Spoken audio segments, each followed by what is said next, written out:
Today, we begin the second part of the Namakwa 4x4 Eco Trail. We're going to be leaving Fiddler's Creek this morning, where we stayed last night. It is time to get back into the wilderness that we're craving so much. The sound of people and farming equipment and everything around it's too much for us. We need peace and quiet and solitude, and that is what we're going to be finding today.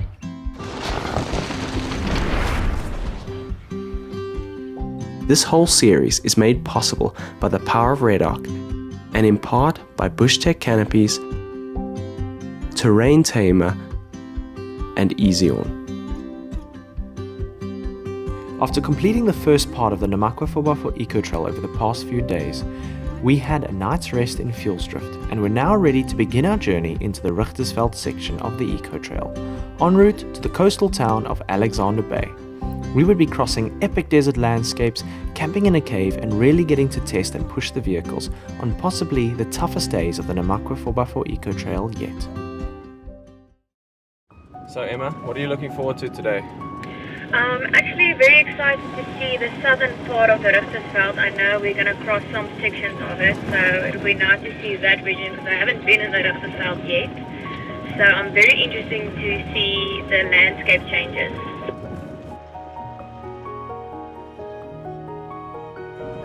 The area we will be entering today is known as the Richtersveld World Heritage Site.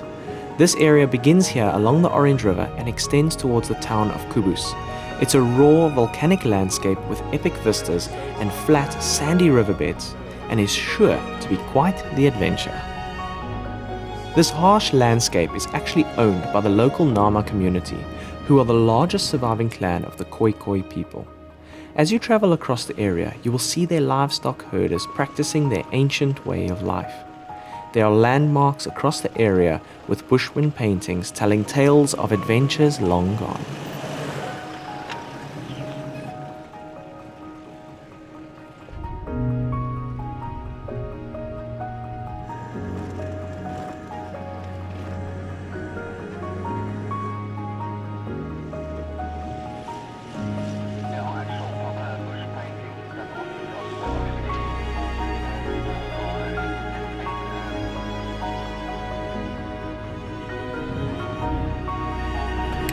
So this is actually one of the little spots on the route where people get out and they make a little stone cairn, like a little pile of rocks. But there's like a competition for who can make the tallest one, and there's just thousands of them. So it's a rite of passage when coming through here.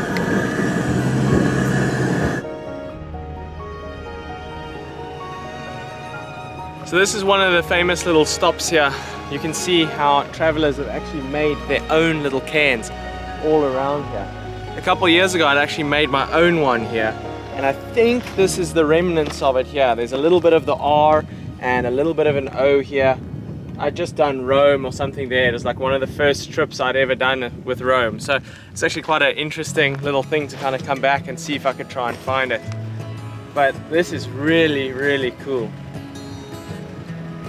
It's amazing to see all the people who have actually come through here and who've actually done this trail.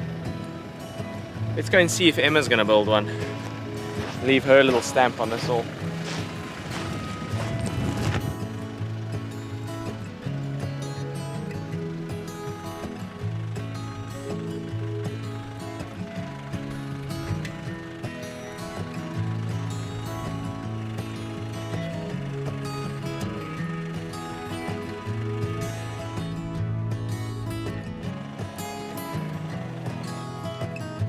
If there is one thing I've learned about Emma while traveling with her, it's that she is a fearless explorer. If we weren't here doing this trip already, there is nothing stopping her from just getting in Nala and heading out and doing this all on her own. She documents her experience with beautiful photos and puts that poor pathfinder of hers through the ringer more often than not. But Nala keeps on taking her on the next adventure. It's been properly impressive to see the two in action, and it's been very inspiring for myself and Andy. There's just something about the bond you develop with your vehicle.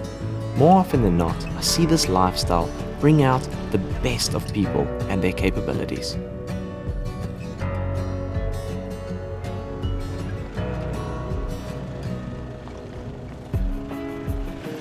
I myself find these experiences really impactful, not only to appreciate the world I live in when I return home, but in being able to feel self-sustainable and to develop my own self-confidence out in the unknown wilderness. I love being in places that make me feel like a little ant in a massive world. It just makes your problems at home feel so insignificant and really reminds you of how beautiful and magical the world is that we get to live in.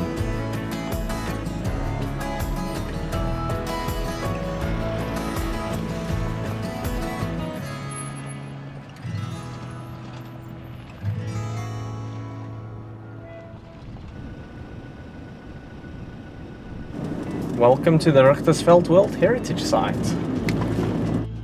We've had an incredible morning of driving so long, and it was time for a bit of a break and to see what's happening in the 5-star Overlanding kitchen after resupplying in vioolsdrift. Yeah, so I'm having a bit of my mama alles leftover from last night. This is just one bakkie of 2. We don't need quality food. We got magnums. What we got? Death by chocolate, choc mint, macadamia salted caramel. We are like a little shop in the back here. We've got all the things that we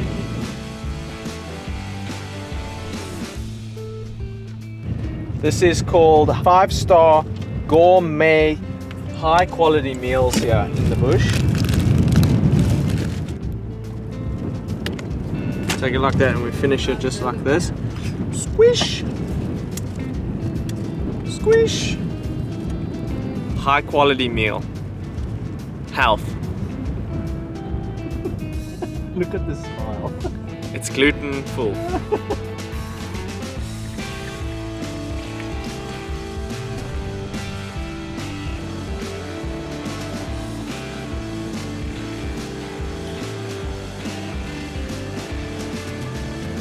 So Emma, what do you think?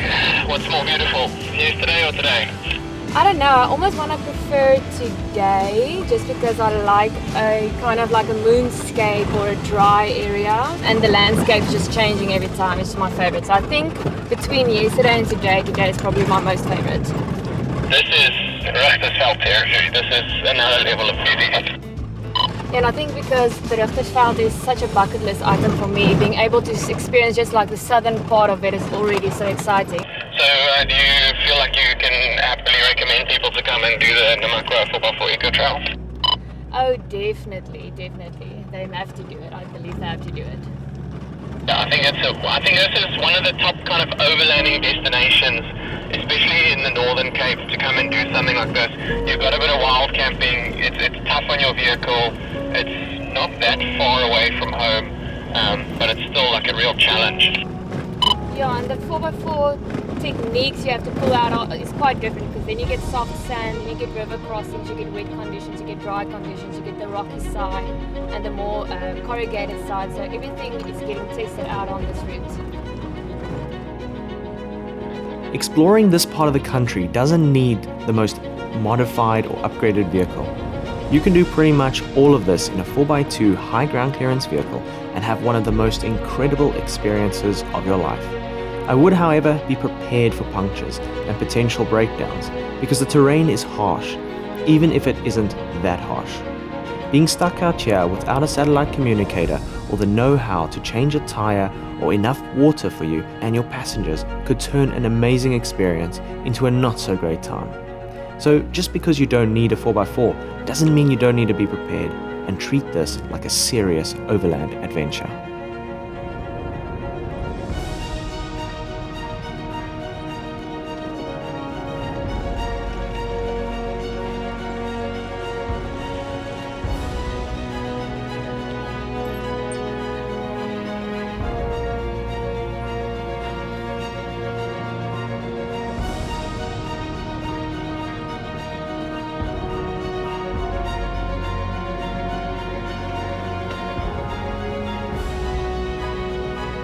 Should be arriving at our Bakkrans campsite pretty soon.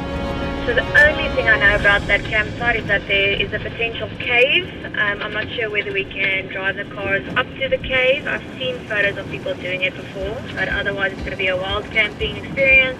And I have a nice bride tonight, but I'm looking forward to the cave sitting. I mean, really, there is no road right now. We are actually just following the line on the GPS. It looks like the road is basically all corroded away, and that anywhere here is about the same to kind of drive on. So we're just going to follow the GPS.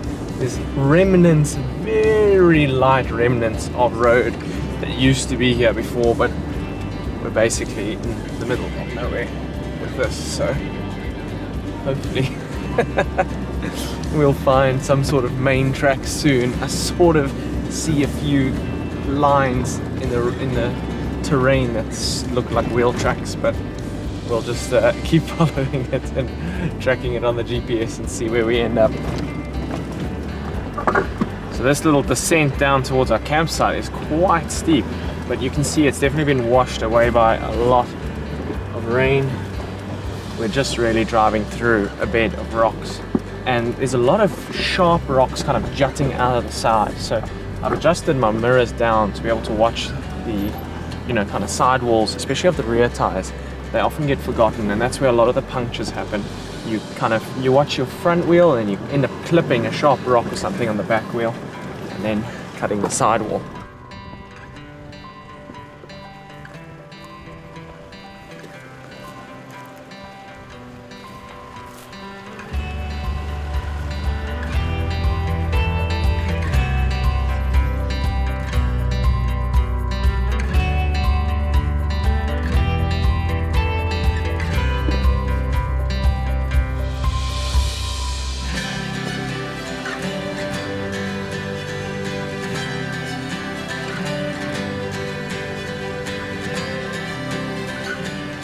Gone from driving on the top of the mountains to now on the basin floor of the valleys in the riverbed. It's pretty epic. Never get too excited when it says just 10 k's away. It can still take you an hour or more, especially in these conditions. It looks like this road has not been driven in ages. There's really not much fresh spoor on it. Yet the eco trail is apparently fully booked. And it's just very strange. Maybe the places that we've chosen are not very popular, but I don't see why not. They are absolutely spectacular. So the roads, the drive, everything. You think each day, oh, tomorrow can't get better than this. And it's just beautiful in its own unique way. Every single day is its complete own biosphere, its complete own type of beauty. No 2 days have been alike. It's very, very impressive. The Eco Trail used to be a route that people would just drive, but these days there's actually an organization that takes bookings and helps manage the quantity of people on the trails, because most of the route is through the World Heritage Site. There is a level of preservation of this delicate environment that needs to be upheld, and I think they're doing a great job.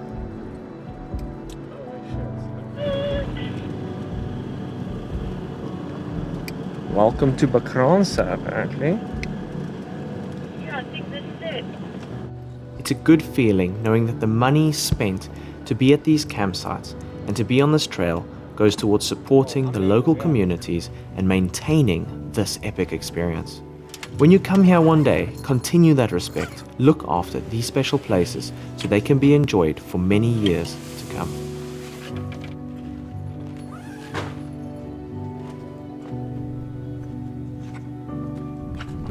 So here we are at our campsite. It is really unique. I've never stayed anywhere like this before. There's these beautiful, beautiful kind of caves here. There's one here, there's one around the bend there. There's little caves kind of everywhere in this area. And it is quite spectacular. Managed to squeeze the Hilux in there a little bit. Got our fire going. And we've got some chops and some vors, and we're gonna have a lekker little braai We've had showers, we've settled in quite nicely here. So, looking forward to this. I don't know what we're going to get in terms of stars or anything like that tonight, but I do see some clouds over there in the distance. Hopefully they don't cover us up too much. It would be amazing to get a little bit of astrophotography or see this canyon lit up by the moon tonight. So I'm looking forward to everything. It's going to be a lovely evening here. It's good to be back in the wild.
Okay, so we are going to be heading into the Ice Cream Valley this morning. We then make our way along the scenic route to Brandkaros. Okay, and then we go to Alexander Bay, where we're going to end off our thing right there where the Orange River or the Griep River meets the Atlantic Ocean.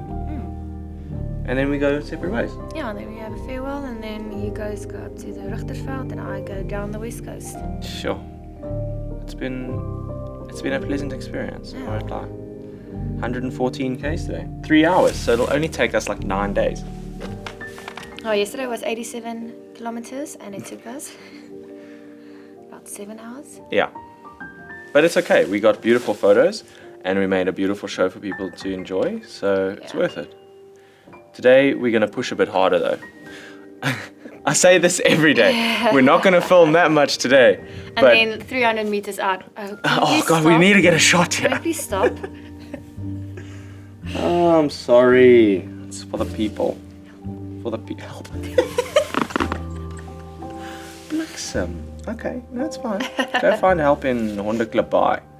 It's okay. We'll go find help in Senlingsdrift. So then, yeah, we will begin our journey into the Richtersveld. So I will brief you guys on all of that probably on the next episode. But for now, we're going to make our way to Alexander Bay. Let's get going. Yay! Saying goodbye to Bakkrans was actually very difficult. It was at this point I was wishing we had just one more day to enjoy this really special spot.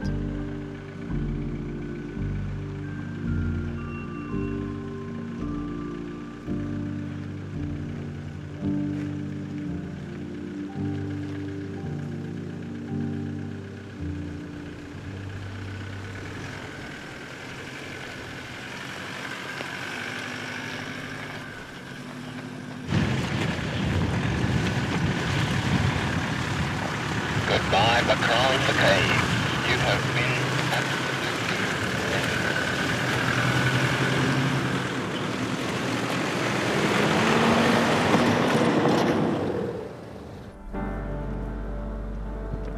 Bakkrans was epic.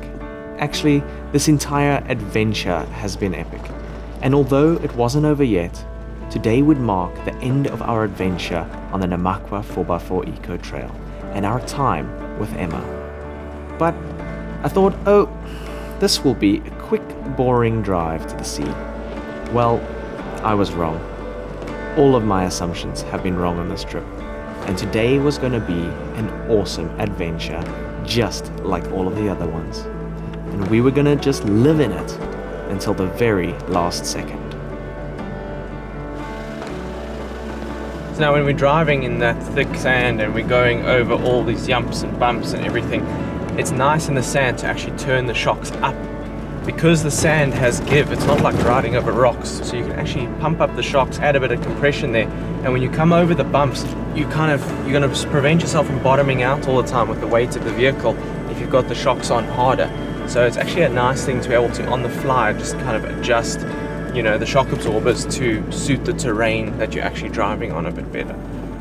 But this scenery right here is amazing. This feels like we're driving in Australia, somewhere in the Simpson or something like that, with all of these red dunes around us. It's awesome. We're making our way now to the Ice Cream Valley.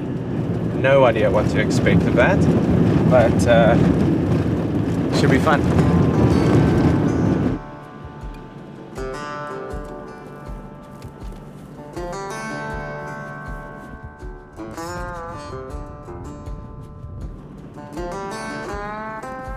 Looks like blobs of vanilla ice cream with a bit of chocolate sauce on top there and a bit of caramel dunes every now and then. It is very cool. Beautiful little spot here.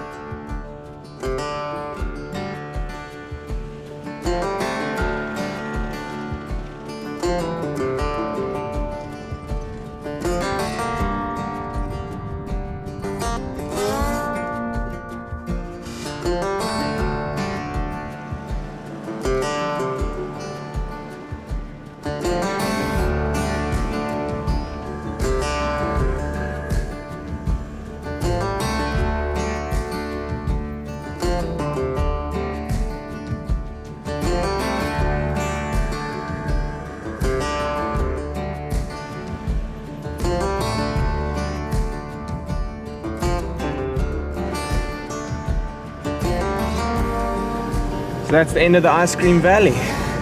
It's beautiful. These red dunes, all the rock formations, the riverbed, some thick sand. Fantastic.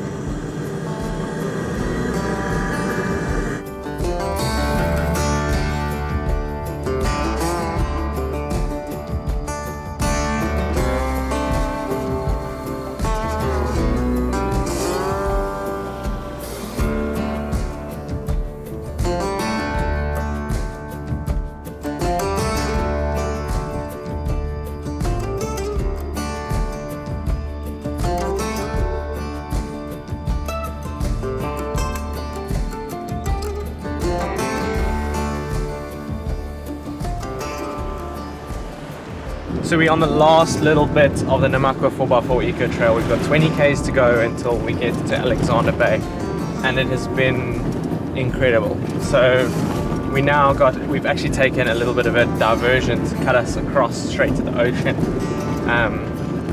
We're skipping the Brakkranse section. We're keen to see the ocean again and to see where the Grip River joins with the Atlantic Ocean. So we're going to go and do that, and then we can bid farewell to Emma and wish her well on her way back home, and then we can continue our journey onwards and upwards to the Richtersveld.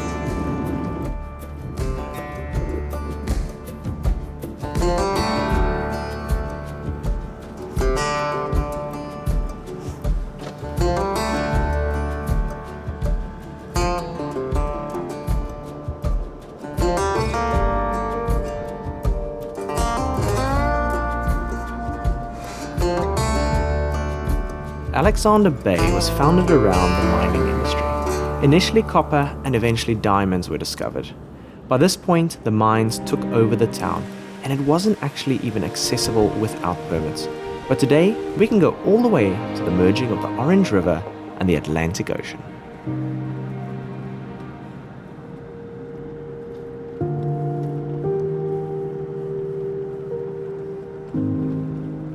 So we made it to Alexander Bay, and we are theoretically right now in the Orange River Delta here. The Grip River mouth is right next to us here.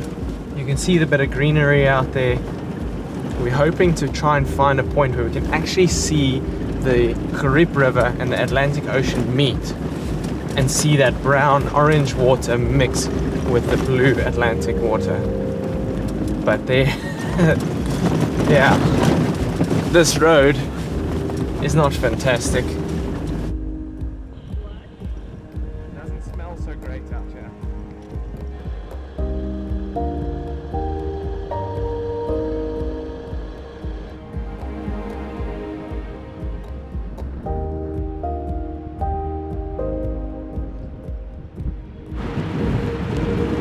we've made it. All the way from the little town of Pela, all the way here to Alexander Bay. Atlantic Ocean is just behind the dune over there. We've followed the Orange River for most of the way, and we've had ourselves an incredible adventure. From this point on, we're bidding farewell to Emma and Nala, and they'll be on their next adventure down the west coast. Andy and I will be heading into the Richtersveld National Park, and we'll be continuing our off-grid adventure there. But I must say, thank you so much for tuning in for this little series of Namakwa 4x4 Eco Trail. It's been a real pleasure to make, and it has been absolutely fun. So, just want to say thanks to Emma also when you see this for coming through. It's been great to travel with you. This is now actually a real overlanding adventure. We've really covered so much terrain, we've been through so much, and it's been very epic. But onwards to the next adventure. Enjoy your trip, travel safe.